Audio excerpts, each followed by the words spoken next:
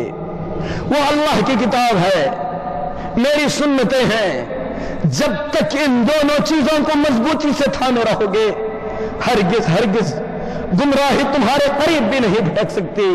اس کے بعد اللہ کے رسول صلی اللہ علیہ وسلم نے امت کو وہاں سے الوداع فرمایا، مینا میں پہنچے، آپ نے رمی جمرات کیے، اس کے بعد لوگوں سے فرمایا خذوا عنی مناسککم، لوگوں حج کے احکام مجھ سے لو۔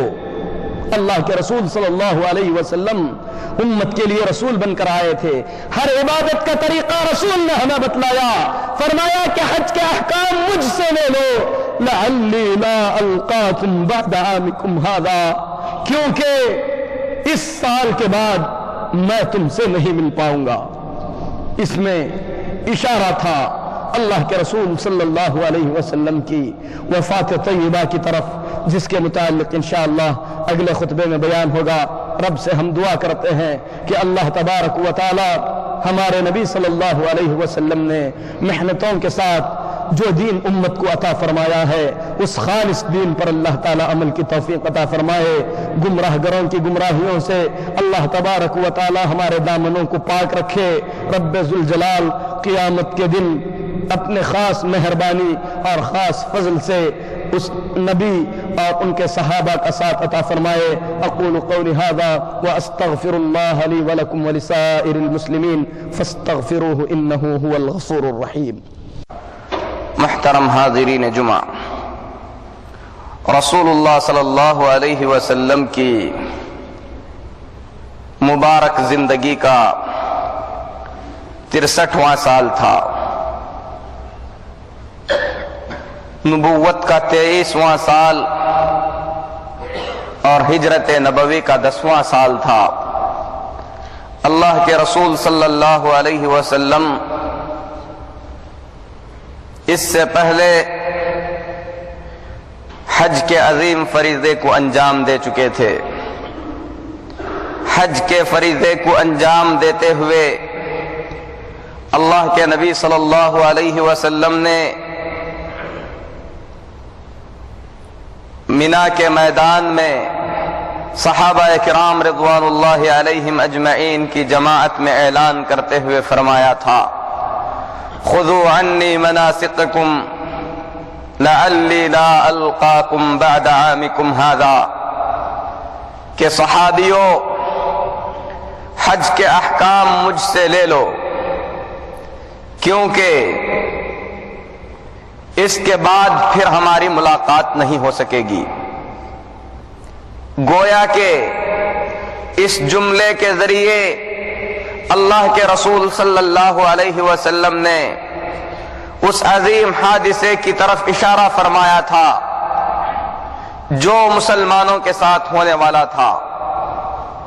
اسی لیے حجۃ الوداع سے فارغ ہونے کے بعد اللہ کے خلیل، کائنات کے امام، خاتم النبیین محمد الرسول اللہ صلی اللہ علیہ وسلم بقیع الغرقد کی طرف چلتے ہیں۔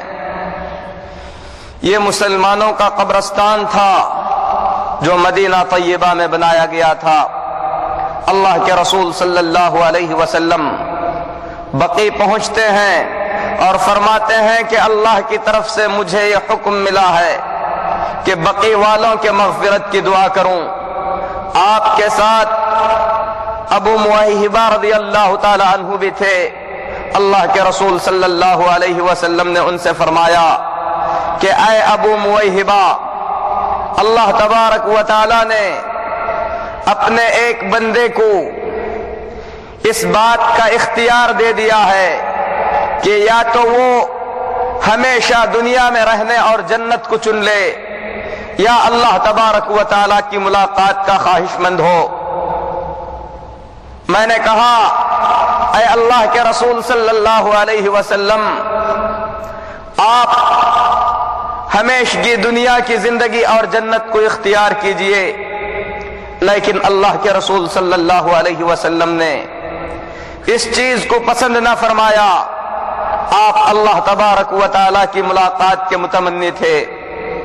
بقیع الغرقد سے لوٹے تو رسول اللہ صلی اللہ علیہ وسلم کے مبارک سر میں سخت درد محسوس ہونے لگا. ام المؤمنین عائشہ صدیقہ رضی اللہ تعالی عنہا بھی درد سر سے پریشان تھیں. اللہ کے نبی صلی اللہ علیہ وسلم گھر میں داخل ہوئے تو ام المؤمنین عائشہ رضی اللہ تعالی عنہا نے درد سر کی شکایت کی. کہا وا راسا کہ میرے سر میں سخت درد ہو رہا ہے. اللہ کے رسول صلی اللہ علیہ وسلم نے فرمایا بل انا وا راسا، نہیں اے عائشہ، درد تو میرے سر میں ہو رہا ہے. تمہارے سر میں درد ہو اس سے کیا ہوگا؟ اگر تم میری زندگی میں انتقال کر جاؤ گی تو میں تمہیں اپنے ہاتھوں سے غسل دوں گا، تمہاری جنازے کی نماز پڑھوں گا اور تمہارے لیے مغفرت کی دعا کروں گا. ام المؤمنین عائشہ رضی اللہ تعالی عنہا نے فرمایا آپ تو یہی چاہتے ہوں گے تاکہ آپ مجھے غسل دے کر میرے گھر میں اپنے ازواج مطہرات میں سے کسی اور کو بسا دیں. یہ اللہ کے رسول صلی اللہ علیہ وسلم کی علالت اور مرد موت کی ابتدا تھی. آپ صلی اللہ علیہ وسلم کے مبارک سر میں درد تیزی سے بڑھنے لگا، یہاں تک کہ بخار کی شکل اختیار کر لیا. ام المؤمنین حضرت میمونہ رضی اللہ تعالی عنہا کے گھر میں اللہ کے رسول صلی اللہ علیہ وسلم کچھ زیادہ ہی بیمار ہو گئے. آپ صلی اللہ علیہ وسلم نے ازواج مطہرات کو جمع فرمایا، کہا کہ بیویوں اگر تمہیں اعتراض نہ ہو تو میں اپنی چہیتی عائشہ کے پاس رہنا چاہتا ہوں. تمام ازواج مطہرات نے خوشی خوشی اپنے آقا، اپنے شوہر جناب محمد الرسول اللہ صلی اللہ علیہ وسلم کو اپنے باری کے دنوں میں اپنی سوکن، اپنی بہن عائشہ رضی اللہ تعالی عنہا کے گھر میں تیمارداری کی اجازت دے دی. اللہ کے پیارے حبیب محمد صلی اللہ علیہ وسلم حضرت علی رضی اللہ تعالی عنہ اور حضرت عباس رضی اللہ تعالی عنہما ان دونوں کے درمیان، ان دونوں کے کندھوں پر اپنے ہاتھ رکھ کر اللہ کے رسول صلی اللہ علیہ وسلم ان دونوں کا سہارا لیے ہوئے ام المؤمنین عائشہ صدیقہ رضی اللہ تعالی عنہا کے گھر پہنچے. اس کے بعد سے اللہ کے رسول صلی اللہ علیہ وسلم برابر ام المؤمنین حضرت عائشہ صدیقہ رضی اللہ تعالی عنہا کے گھر میں رہے. بیماری بڑھتی گئی، یہاں تک کہ صحابہ نے دیکھا کہ اللہ کے نبی صلی اللہ علیہ وسلم کی پریشانی، اللہ کے رسول صلی اللہ علیہ وسلم کا بخار اور آپ کی تکلیف عام لوگوں کی تکلیف سے بہت ہی زیادہ بڑی ہے. یہاں تک کہ بعض صحابہ نے کہا انک توعک کما یوعک الرجلین من امتک، اے اللہ کے رسول صلی اللہ علیہ وسلم بیماری میں آپ کو تکلیف عام لوگوں سے زیادہ ہوتی ہے. رسول اللہ صلی اللہ علیہ وسلم نے فرمایا وہ اس لیے ہے کہ مجھے اجر بھی تو ڈبل ملتا ہے. تو میرے محترم بھائیوں، اللہ کے پیارے حبیب محمد صلی اللہ علیہ وسلم کی علالت اور آپ کی بیماری اس قدر بڑھ گئی کہ رسول اللہ صلی اللہ علیہ وسلم کا اب چلنا پھرنا مشکل ہو گیا.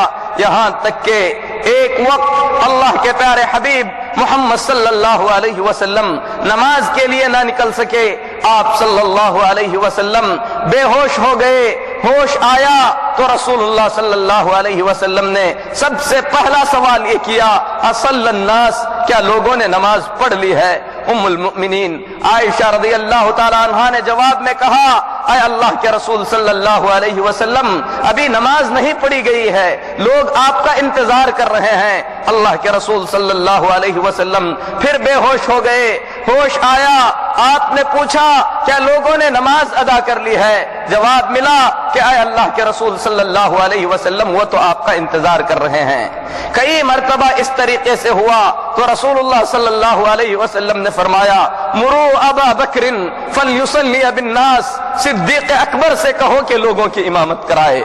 آج کائنات کا امام اپنے گھر میں اپنی مسجد کے پاس لیٹا ہوا ہے، میرے محترم بھائیوں، مسجد نبوی میں امامت کے لیے صدیق اکبر کو آگے بڑھایا جا رہا ہے۔ اس سے بڑا رتبہ، اس سے بڑا مرتبہ کیا ہو سکتا ہے؟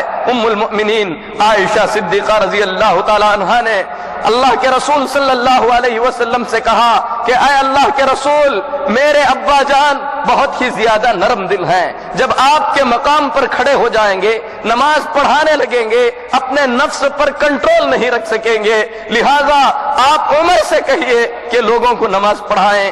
اللہ کے رسول صلی اللہ علیہ وسلم نے فرمایا وَيَأْبَى اللَّهُ وَرَسُولُهُ إِلَّا أَبَا بَكْرٍ، اللہ اور اس کے رسول صلی اللہ علیہ وسلم کو ابو بکر کے سوا کوئی اچھا نہیں لگتا۔ صدیق اکبر رضی اللہ تعالیٰ عنہ مسلمانوں کی امامت کرانے کے لیے آگے بڑھے۔ اللہ کے رسول صلی اللہ علیہ وسلم نے تھوڑا سا آرام محسوس فرمایا۔ میرے محترم بھائیوں، حضرت علی رضی اللہ تعالیٰ عنہ اور حضرت عباس رضی اللہ تعالیٰ عنہما کے کندھوں کے درمیان سہارا لیے ہوئے اللہ کے رسول صلی اللہ علیہ وسلم مسجد کی طرف آگے بڑھے۔ حضرت ابو بکر صدیق رضی اللہ تعالیٰ عنہ کے دائیں جانب اللہ کے رسول صلی اللہ علیہ وسلم بیٹھ گئے۔ صدیق اکبر رسول اللہ صلی اللہ علیہ وسلم کی اقتدا کرتے تھے اور عام مسلمان ابو بکر صدیق رضی اللہ تعالیٰ عنہ کی اقتدا کرتے تھے۔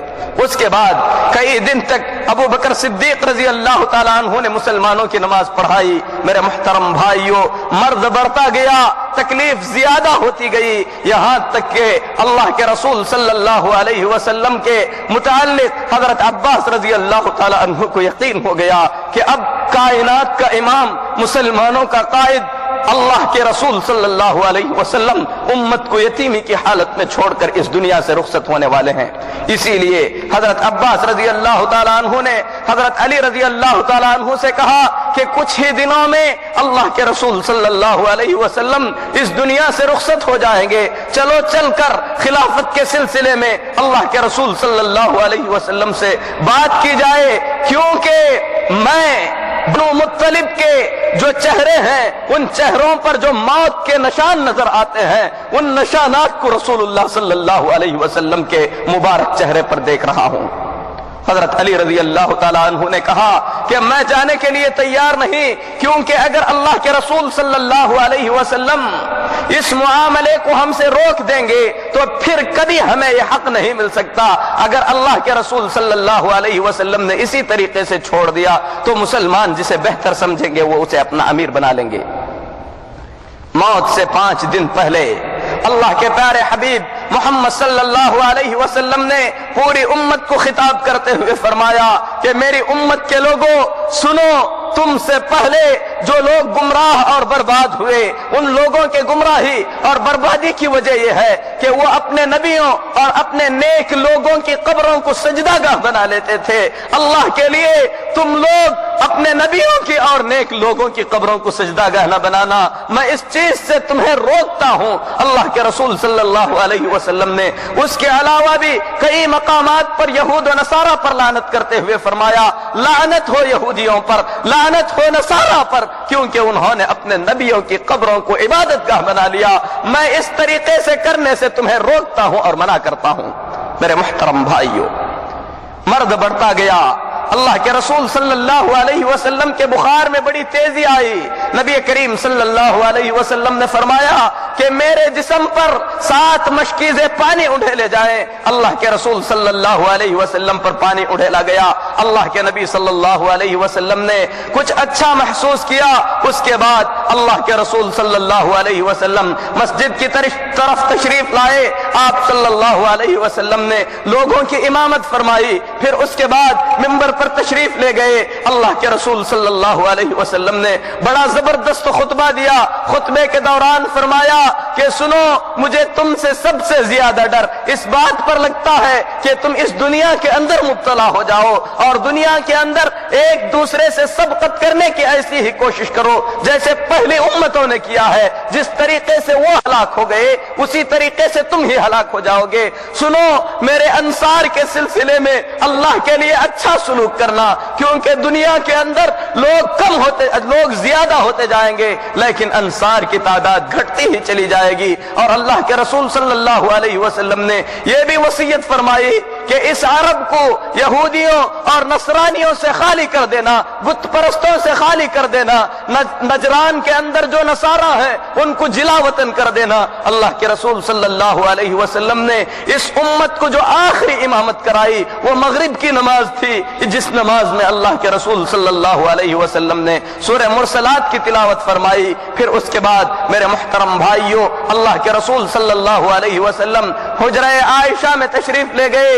اس کے بعد اللہ کے رسول صلی اللہ علیہ وسلم کے علالت، آپ کی بیماری، آپ کا مرض بڑھتا ہی گیا۔ حضرت عباس رضی اللہ تعالیٰ عنہ فرماتے ہیں جمعرات کا دن، یہ دن تمہیں کیا معلوم، یہ وہ دن ہے جس دن اللہ کے رسول صلی اللہ علیہ وسلم نے فرمایا تھا کتاب لاؤ، میں ایک ایسی چیز لکھنا چاہتا ہوں جس کے بعد تم کبھی گمراہ نہیں ہوگے۔ آپ صلی اللہ علیہ وسلم کا مرض بڑھ گیا۔ صحابہ نے کہا کہ ہمارے پاس اللہ کی کتاب کافی ہے، اللہ کے رسول صلی اللہ علیہ وسلم کو مزید تکلیف نہ دی جائے۔ میرے محترم بھائیوں، اللہ کے پیارے حبیب محمد صلی اللہ علیہ وسلم نے اس کے بعد ام المؤمنین عائشہ صدیقہ رضی اللہ تعالی عنہا کے پاس، اللہ کے رسول صلی اللہ علیہ وسلم ام المؤمنین عائشہ صدیقہ رضی اللہ تعالی عنہا سے ٹیک لگائے ہوئے تھے۔ حضرت عائشہ رضی اللہ تعالی عنہا کے بھائی حضرت عبد الرحمن بن ابو بکر رضی اللہ تعالی عنہ گھر میں داخل ہوتے ہیں۔ ان کے ہاتھ میں ایک تازہ ترین مسواک تھی۔ اللہ کے رسول صلی اللہ علیہ وسلم نے مسواک کی طرف بڑے غور سے دیکھا۔ ام المؤمنین سمجھ گئی کہ اللہ کے رسول صلی اللہ علیہ وسلم کو اس کی خواہش ہو رہی ہے۔ کہا کہ اے اللہ کے رسول صلی اللہ علیہ وسلم، کیا آپ مسواک کرنا چاہتے ہیں؟ اللہ کے رسول صلی اللہ علیہ وسلم نے اس بات میں جواب دیا کہ مجھے مسواک کی حاجت ہے۔ ام المؤمنین نے اپنے بھائی سے مسواک لیا۔ اللہ کے رسول صلی اللہ علیہ وسلم سے فرمایا اے اللہ کے رسول صلی اللہ علیہ وسلم، کیا میں اس مسواک کو آپ کے لیے نرم کر دوں؟ مسواک نرم کر کے پیش کی گئی۔ اللہ کے نبی صلی اللہ علیہ وسلم نے بڑے اچھے انداز میں مسواک کیا۔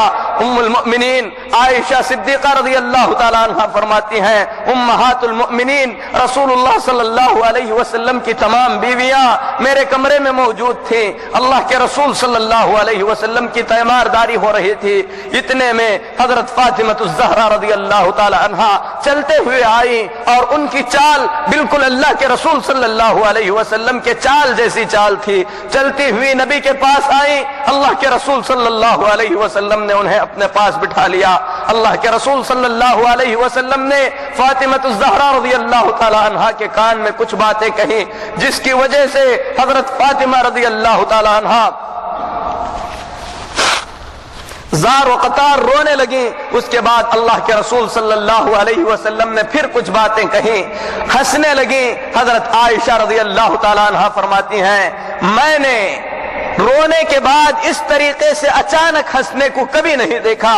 میں نے فاطمہ سے کہا کہ اے فاطمہ، رسول اللہ صلی اللہ علیہ وسلم نے تم سے کیا بات کہی؟ حضرت فاطمہ رضی اللہ تعالی عنہا نے کہا کہ یہ رسول اللہ صلی اللہ علیہ وسلم کا راز ہے جو میں تمہیں بتا نہیں سکتی، کیونکہ اللہ کے رسول صلی اللہ علیہ وسلم نے اچانک بتلایا تھا۔ پھر جب رسول اللہ صلی اللہ علیہ وسلم کا انتقال ہو گیا، میں نے فاطمہ سے پوچھا کہ اے فاطمہ، کیا اللہ کے رسول صلی اللہ علیہ وسلم نے ساری امت سے ہٹ کر تم لوگوں کو کوئی خاص بات بتلائی ہے؟ فاطمہ رضی اللہ تعالی عنہا نے کہا کوئی خاص بات تو نہیں بتلائی۔ اب جب رسول اللہ صلی اللہ علیہ وسلم کا انتقال ہو چکا ہے تو اس بات کو بتانے میں کوئی حرج نہیں ہے۔ اللہ کے رسول صلی اللہ علیہ وسلم نے پہلے میرے کان میں کہا کہ اے فاطمہ سنو، میں اس دنیا سے رخصت ہونے والا ہوں۔ میں اپنے نفس پر کنٹرول نہ رکھ سکی، میری آنکھوں سے آنسو نکل آئے، میں زار و قطار رونے لگی۔ اللہ کے رسول صلی اللہ علیہ وسلم نے دوبارہ مجھ سے اپنے قریب کیا۔ اس کے بعد فرمایا کہ سنو، تم سب سے پہلے مجھ سے ملنے والی ہو اور تم ساری دنیا کی عورت کی جنت میں سردار رہو گے۔ میری امت کی تمام عورتوں کی سرداری جنت میں تمہیں عطا کی جائے گی۔ تو میں ہنسنے لگی۔ میرے محترم بھائیوں، اللہ کے رسول صلی اللہ علیہ وسلم نے جس دن مغرب کی نماز پڑھائی تھی، اس دن خطبے کے بعد اللہ کے رسول صلی اللہ علیہ وسلم نے فرمایا تھا اللہ تبارک و تعالی نے اپنے ایک بندے کو دنیا اور آخرت میں سے، دنیا میں ہمیشہ رہنے یا اور اپنے رب سے ملنے، ان دونوں چیزوں میں سے کسی ایک چیز کا اختیار دیا ہے، اس بندے نے اللہ تبارک و تعالیٰ سے ملاقات کو اختیار کر لیا ہے۔ میرے محترم بھائیوں، ان باتوں کو سن کر ابو بکر صدیق رضی اللہ تعالیٰ عنہ کی آنکھوں میں آنسو نکل آئے تھے۔ ابو سعید خدری رضی اللہ تعالیٰ عنہ فرماتے ہیں کہ ان شیخ کو دیکھو کہ اللہ کے رسول صلی اللہ علیہ وسلم کسی بندے کے بارے میں بتلا رہے ہیں اور یہ روتے جا رہے ہیں۔ ابو بکر صدیق رضی اللہ تعالیٰ عنہ کے فقہ کے بارے میں رسول اللہ صلی اللہ علیہ وسلم کی وفات کے بعد ابو سعید خدری رضی اللہ تعالیٰ عنہ کو اصل اندازہ ہوا۔ میرے محترم بھائیوں، اللہ کے رسول صلی اللہ علیہ وسلم نے پیر کے دن صبح کے نماز کے وقت صحابہ کرام رضوان اللہ علیہم اجمعین کی طرف جھانکا۔ مرض بہت ہی زیادہ بڑھ چکا تھا۔ اللہ کے رسول صلی اللہ علیہ وسلم نے ام المؤمنین عائشہ صدیقہ رضی اللہ تعالی عنہا کے حجرہ مبارک سے پردہ ہٹایا۔ آپ نے دیکھا کہ صحابہ کرام رضوان اللہ علیہم اجمعین صفیں باندھے ہوئے نمازوں میں کھڑے ہوئے ہیں اور خشوع و خضوع کے ساتھ نماز پڑھ رہے ہیں۔ اللہ کے رسول صلی اللہ علیہ وسلم اس منظر کو دیکھ کر مسکرانے لگے۔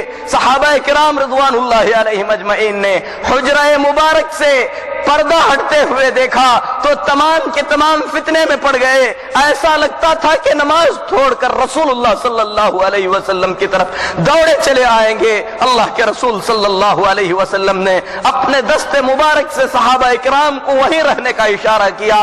ابو بکر صدیق رضی اللہ تعالیٰ عنہ پیچھے کی طرف ہٹنا چاہتے تھے۔ اللہ کے رسول صلی اللہ علیہ وسلم نے انہیں اسی جگہ پر رکنے کا اشارہ کیا۔ یہ آخری نظر تھی جو کائنات کے امام نے اپنے امت کی طرف ڈالی تھی، اور صحابہ کرام رضوان اللہ علیہم اجمعین رسول اللہ صلی اللہ علیہ وسلم کی زندگی کے اس لمحے کو کبھی بھلا نہیں پائے۔